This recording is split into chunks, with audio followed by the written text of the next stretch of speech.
Good morning. Welcome to day 19 of my November 30-day challenge. எனக்கு வந்து November 19 and Wednesday morning. So நேற்று night முடிஞ்ச அளவுக்கு படிச்சுட்டு தூங்கிட்டேன். மார்னிங் வந்து 4:30 மணிக்கு எழுந்திரிச்சு மறுபடியும் உட்காந்து ப்ராப்ளம்ஸ் கொஞ்சம் பார்த்தேன். அண்ட் தென் தியரி படிக்கல நேற்று நைட். நான் வெறும் ப்ராப்ளம்ஸ் மட்டும்தான் பார்த்துருந்தேன். தியரி பார்க்கலான்னு பார்த்தேன், பட் மார்னிங் எழுந்துச்சி படிச்சுக்கலாம் அப்படின்னு சொல்லி மூடி வச்சுட்டேன். ஸோ மார்னிங் எழுந்திரிச்சு 4:30 மணிலேருந்து தியரி எல்லாமே பார்த்தேன். நான் ஆல்ரெடி தியரி கொஞ்சம் படித்து வச்சுருந்தேன். ஸோ படித்து வச்சுருந்ததை ரிவைஸ் பண்ணிவிட்டு படிக்காததையும் படிச்சுட்டு இருந்தேன்.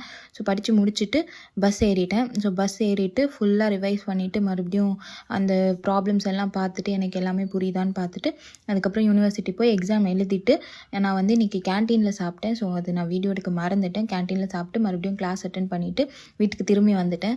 ஸோ இன்றைக்கி வீட்டுக்கு திரும்பி வந்துட்டு மறுபடியும் நான் எல்லா எக்ஸாமுக்குமே அந்த ஒயிட் போர்ட் பக்கத்தில் உட்காந்து தான் படித்தேன், இந்த சிஏக்கு ஃபுல்லாகவே. ஸோ ஒயிட் போர்ட் பக்கத்தில் உட்காந்து நாளைக்கு எக்ஸாமுக்கு படிச்சுட்டு இருந்தேன். ஸோ அவ்வளோதான் டே 19. தேங்க்யூ ஃபார் வாட்சிங். டே 20ல் பார்க்கலாம். பாய்.